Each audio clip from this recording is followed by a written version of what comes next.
German ভাষা শেখার ষষ্ঠ ক্লাসে আমি আপনাদের সবাইকে স্বাগতম জানাচ্ছি। আমি আপনাদের হোস্ট আঞ্জুম আশরাফ। আজকে আমরা শিখব জার্মান ভাষায় হ্যাঁ ইয়া ওডার নাইন আহ, ব্যবহার করে কিভাবে আপনি প্রশ্ন করবেন এবং সেগুলোর উত্তর দিবেন। অর্থাৎ আমরা যে ভি ফ্রাগেন শিখেছিলাম শেষবার, আজকে আমরা শিখব ইয়া ওডার নাইন দিয়ে প্রশ্ন করে কিভাবে সেগুলো উত্তর দিতে হয়। এটি একটি গুরুত্বপূর্ণ বিষয়, কারণ দৈনন্দিন জীবনের কথোপকথনে এই প্রশ্নগুলো খুবই প্রয়োজনীয়। এই স্লাইডে আমরা দেখব এই ক্লাসের লক্ষ্য কি। আমরা শুধু প্রশ্ন করতে শিখব না, বরং তাদের সঠিকভাবে উত্তর দেওয়ার নিয়ম শিখব। অর্থাৎ আমরা ইয়া মানে হ্যাঁ অথবা নাইন মানে না, এটা ব্যবহার করে কিভাবে সঠিকভাবে প্রশ্ন এবং উত্তর করা যায় সেটা আমরা শিখব। এই ধরনের প্রশ্ন আমাদেরকে প্রতিদিনের জীবনে প্রচুর কাজে লাগে, যেমন দোকানে গেলে বা বন্ধুদের সাথে কথা বলার সময়। যেমন কাউফস্ট দু ব্রড, তুমি কি রুটি কেনো? ইয়া ইস কাউফে ব্রড, আমি রুটি কিনি। যখন আপনি না না কিনবেন, অর্থাৎ না বাচক হবে, সেক্ষেত্রে হবে নাইন ইস কাউফে কাইন ব্রড, না আমি রুটি কিনি না। জার্মান ভাষায় একটি গুরুত্বপূর্ণ নিয়ম হলো বাক্যে ভার্বের সবসময় দ্বিতীয় অবস্থানে থাকে, কিন্তু এটি প্রশ্নের ক্ষেত্রে চলে আসে প্রথমে।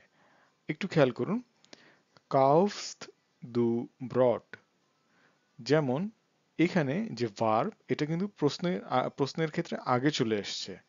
আর যখন আপনি উত্তর দেবেন, ইস কাউফে ব্রড অর্থাৎ সাবজেক্ট আমি, এটা কিন্তু থাকবে প্রথমে, এরপরে হবে ভার্ব, এরপর হবে অবজেক্ট অর্থাৎ ব্রড। তো বিষয়টা আবার খেয়াল করুন, যখন আপনি প্রশ্ন করবেন জার্মান ভাষার ক্ষেত্রে, তখন বাক্যের ভার্ব সবসময় আগে চলে আসবে, দ্বিতীয় অবস্থান থেকে আগে চলে আসবে, অর্থাৎ কাউফট দু ব্রট।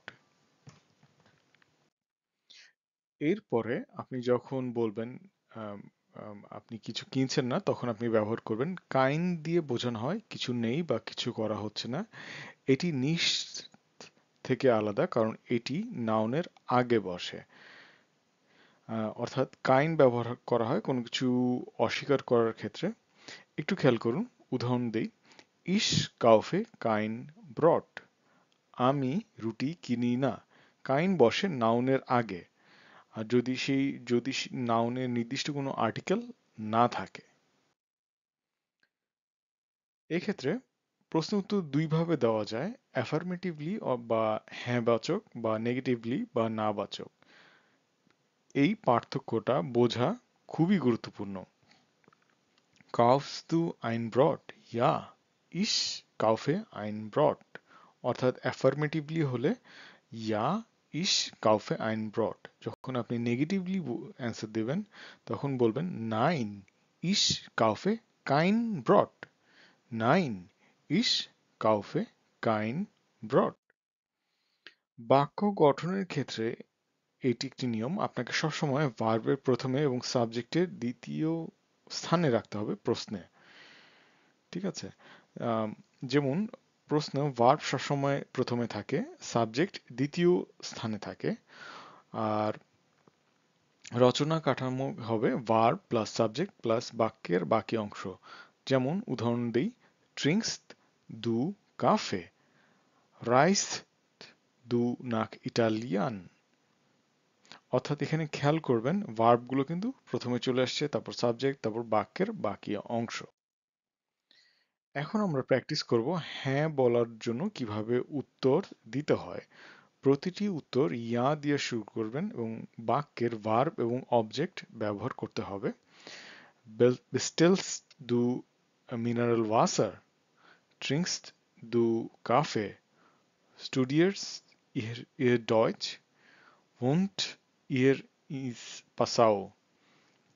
অর্থাৎ উদাহরণ, ইয়া ইস বিস্ট্রেলে মিনারেল ওয়াসার। এই উত্তরগুলোকে আপনি একটু প্র্যাকটিস করুন। প্রথমে আমি আবার বলছি, বেস্টেলস দু মিনারেল ওয়াসার, ইয়া ইস বেস্টেলে মিনারেল ওয়াসার।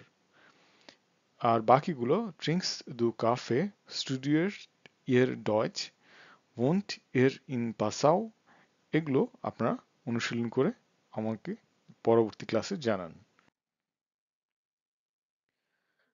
এখন আমরা না বলার জন্য অনুশীলন করব। মনে রাখবেন এখানে কাইন বা নিশ্ট বসাতে হবে।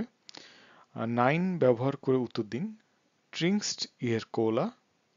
Arbeitest du in Berlin? Tanzt du? Studiert ihr in Wein? Geht ihr ins Kino? Kaufst du Bier? আচ্ছা, এখানে প্রথমটা আমি উত্তরটা দিয়ে দিয়েছি। Trinkt ihr Cola? Nein, ich trinke kein Cola. আবারও বলছি, Trinkt ihr Cola?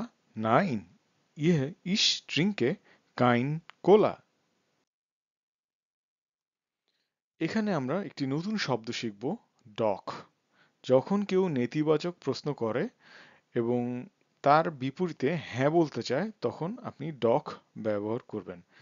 ইয়া ও ইয়া নাইন অথবা ডক ব্যবহার করে উত্তর দিন।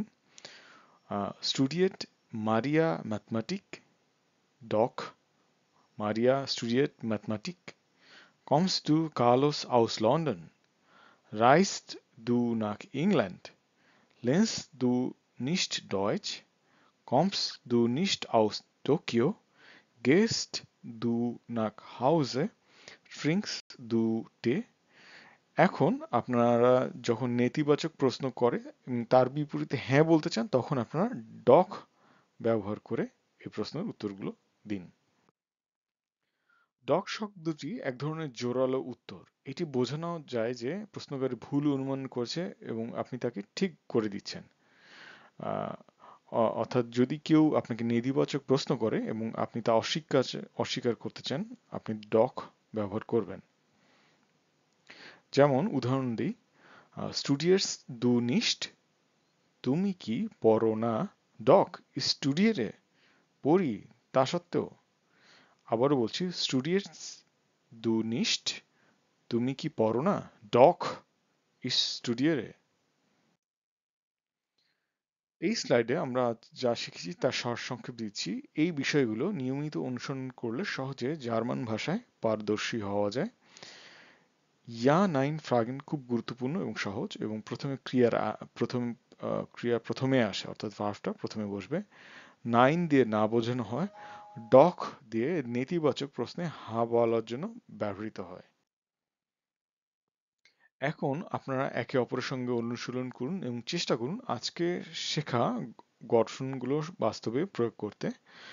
জোড়ায় কাজ করুন এবং একে অপরকে 3টি হ্যাঁ বা না প্রশ্ন করুন। অর্থাৎ আপনার বন্ধু থাকলে তার সাথে 3টি হ্যাঁ বা না বাচক প্রশ্ন করুন। উদাহরণ দিচ্ছি, Trinkst du Kaffee? Lernst du Deutsch? Gehst du ins Kino?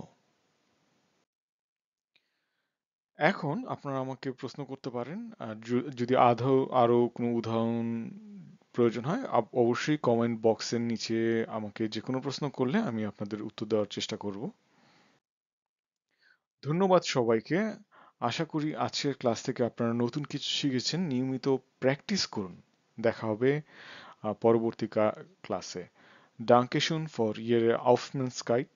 নিয়মিত অনুশীলন করুন।